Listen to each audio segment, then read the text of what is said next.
noite a todos e a todas.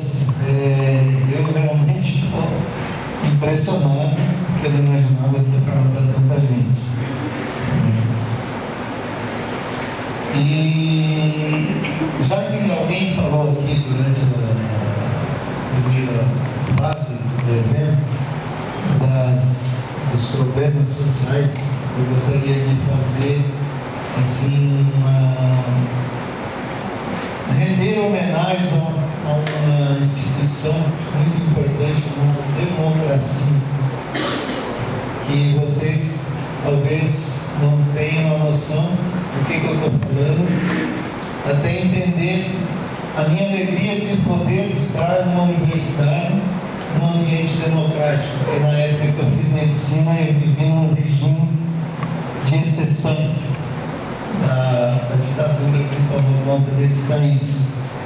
E eu fui vice-presidente do Diretório Acadêmico do Locário da Faculdade de Medicina da Universidade Federal do Paraná, e a gente não podia expressar a nossa posição política, não podia discutir política, senão a gente é preso.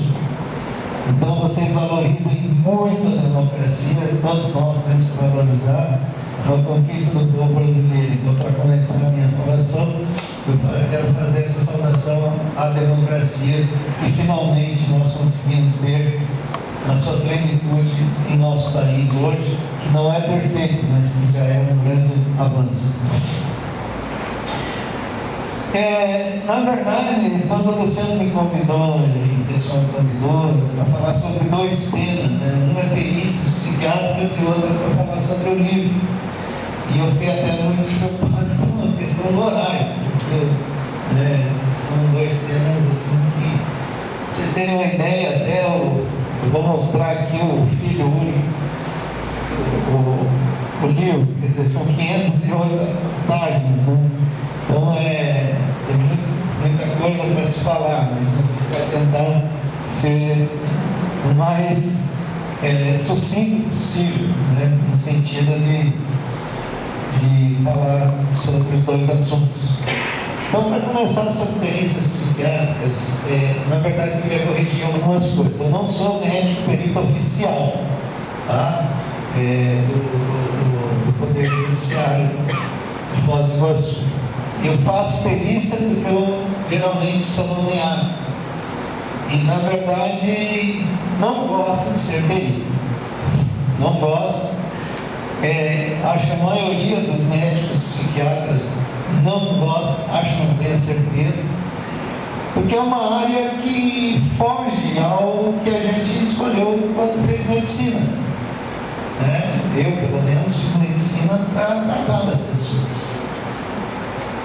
E muitas vezes eu acabei fazendo centenas de perícias em Foz do Iguaçu, porque, assim, primeiro você tem amizade com o juiz, aí o juiz pede, por favor, faça a perícia, porque o Estado, na verdade, o Estado não oferece o perito para a sociedade.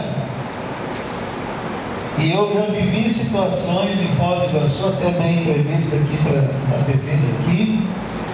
Eu já vivi uma situação em Foz do Iguaçu de um juiz, e isso os acadêmicos de direito, talvez, e os próprios operadores de direito que estão aqui, não tenham noção de que eu fui conduzido por dois oficiais de justiça para fazer uma perícia. Porque o juiz, até foi interessante que o juiz mais antigo, que era conhecido meu, quando ele soube, ele falou: olha, calma, esse juiz está dormindo com a toga, ele está com juizite, porque é a tal história.